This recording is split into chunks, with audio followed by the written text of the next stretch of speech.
Hi. Now that I bought myself a camera, which was a couple of months ago, I don't have to use my phone anymore.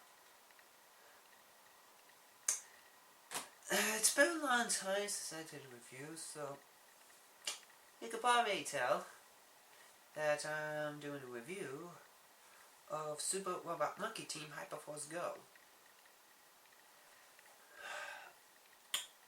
And this show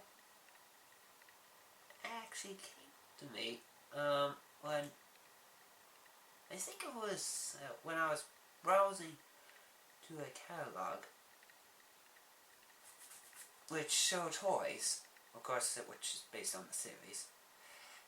And the reason, because the first episode I saw was Circus of Ooze, which was actually the second half. I only saw that part while I was channel surfing. For those who don't know, the main plot is a young boy named Shiro. Yeah, this is actually explained in the opening credits, where he just stumbles across a giant robot in the city of Sugazoom, and he suddenly gains the power of primate and suddenly becomes the leader of the Hyperforce, which is a group of 5 monkeys, and their mission was to save their planet from the Skeleton King, voiced surprisingly by Mark Hamill. I mean, seriously.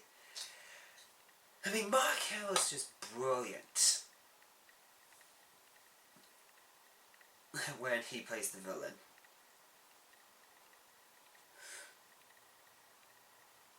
And there are some other voice actors and other actors as well, mostly from film and television, such as Craig Sipes, Corey Walgren, Ashley Johnson, Tom Kenny, Clancy Brown, Kevin Michael Richardson, and Corey Feldman.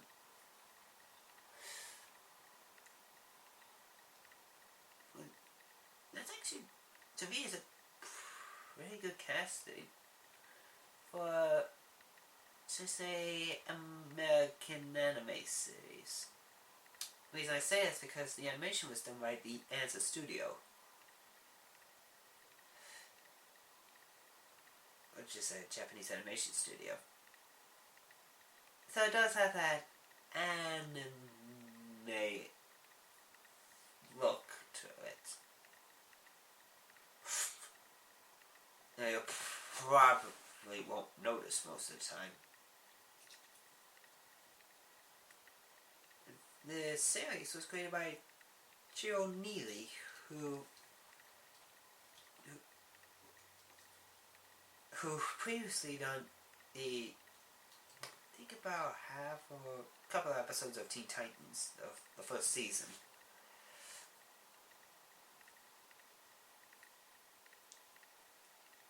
Because he served as co-director of most of the episodes, and he is the executive producer.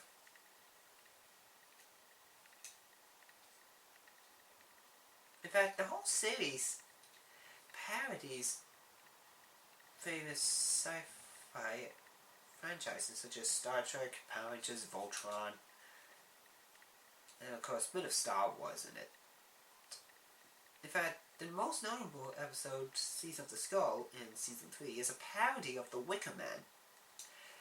And to be more specific, the 70s version with Christopher Lee and Edward Woodward. And they even parodied John Carpenter's The Thing in the Season 1 episode Thingy.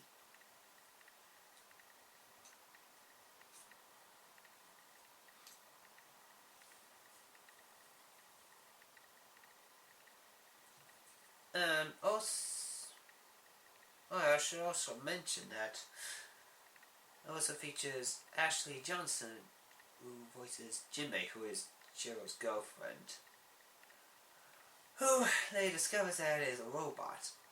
This is actually explained in the first episode. The series lasted for 52 episodes. And there was supposed to be a 5th season, but Jetix didn't renew it, so basically has a cliffhanger ending. But to this day has gained a fan base. Not like a huge cult fan base like Teen Titans, which this series as well was cancelled. But it's surprisingly, but it's done in a way that they knew it was going to be cancelled. The people who made it. People on Super Robot Monkey Team Hyperforce Go did expect it to be cancelled. And just like Teen Titans, they have a J-pop group. In this case, instead of Papayama Yumi, it's Poly 6. And yes, the theme song is written by the same guy, Alan Sturmer. Or Sturmer. Whichever way or how you say it.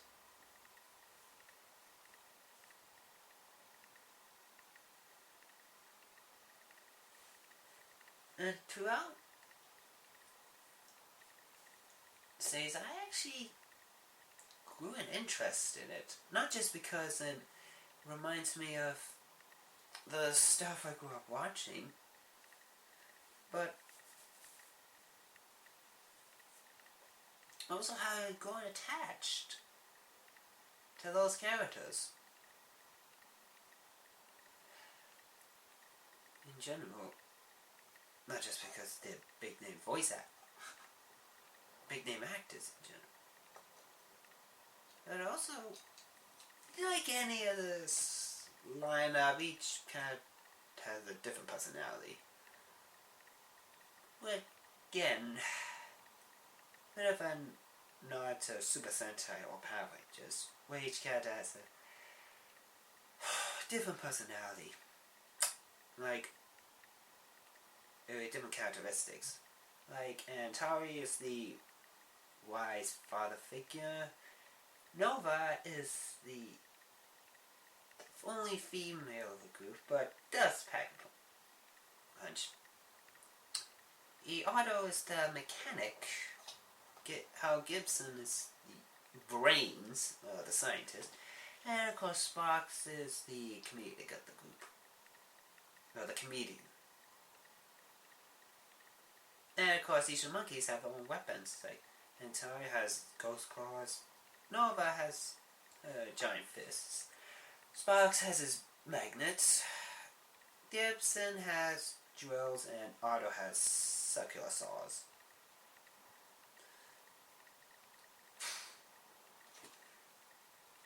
And of course they actually say what attack they're using, which reminds me of Digimon, where they just say what attack they use before they use it.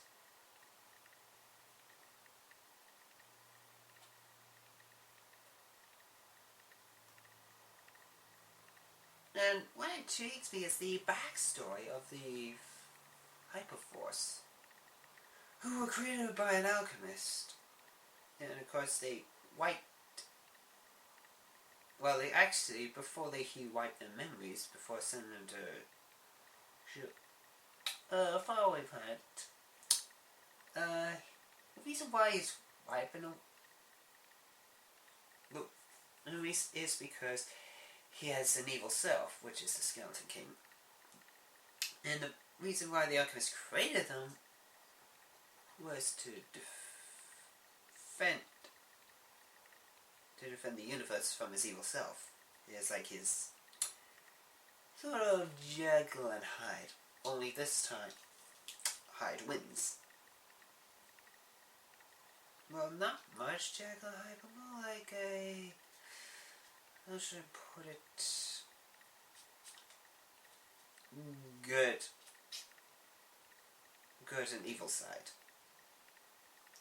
Or alter ego, if you prefer.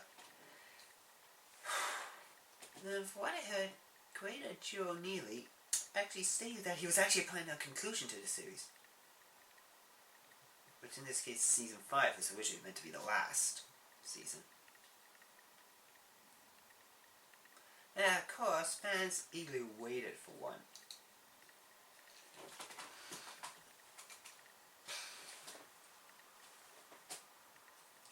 And of course, to this day has gained a fan base. In fact, I am the administrator of SRMTHFG wiki, which is based like any other wiki page, or any other wiki, if you say. It's obviously made by the fans for fans. And so far, the reason why I became the new administrator from adoption is because I wanted to, like, finish it. Like, somebody already built it, but left it unfinished, so I want to give it a chance to do it. No. And of course, you can actually find episodes of it on YouTube and my Daily Motion account. Oh, it's a pretty good series worth checking out. May not be for everybody, but hey, the only reason why I start watching is because I'm a sci-fi fan of science fiction. So, the only way to properly end this review is to show this music video I made. Which is more like a look back of the series in general. And yeah, it does contain a few spoilers. So, anybody who has watched the series should see it. If you're not, watch the entire series first before seeing this music video. So, thanks for watching. I hope you enjoyed this video.